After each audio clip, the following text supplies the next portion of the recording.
যে এসআইআর করছে, যে অফিসার গুলো লাগছে, সব মমতা ব্যানার্জি দিচ্ছে। প্রায় 70,000-এর আশপাশে মনে অফিসার লাগবে।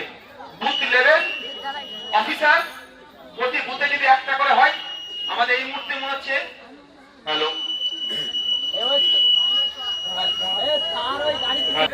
প্রতি বুথে একটা করে অফিসার লাগবে।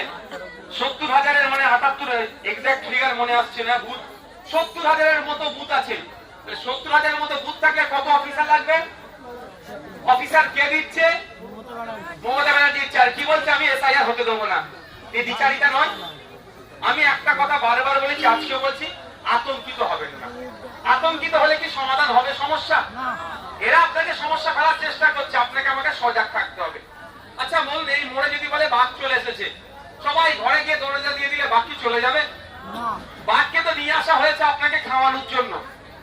শুভেন্দু অধিকারী, মমতা ব্যানার্জি যুক্তি করে নিয়ে আসা হয়েছে বাঘকে আপনাকে খাওয়ানোর জন্য, বুঝতে পেরেছেন? আপনাকে কি বলছে? ঘরে ঢুকে চলে যা, আমি দেখে নিচ্ছি। বাঘকে কিন্তু তাড়াচ্ছে না।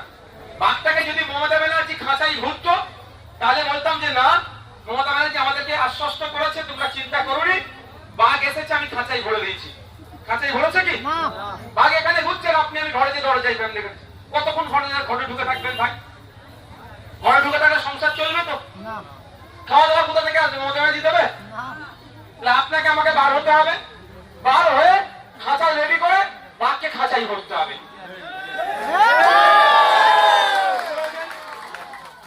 গল্প শোনাচ্ছে। এক কথায় মমতা ব্যানার্জির সাহস থাকে। কেরলে এসআইআর এর বিরুদ্ধে রেজুলেশন নিয়ে এসেছে বিধানসভায়।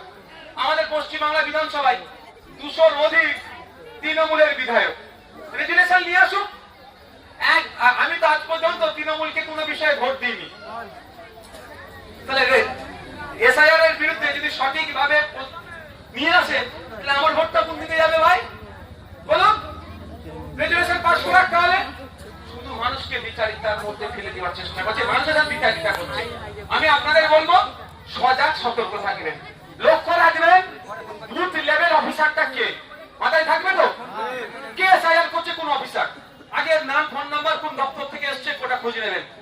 দ্বিতীয় হচ্ছে নজর রাখবেন কি করছে।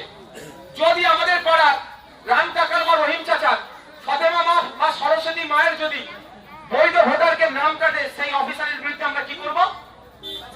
আইনি লড়াই হবে, আর মাঠে ময়দানে নেবে গণতান্ত্রিক প্রক্রিয়ায় লড়াই হবে।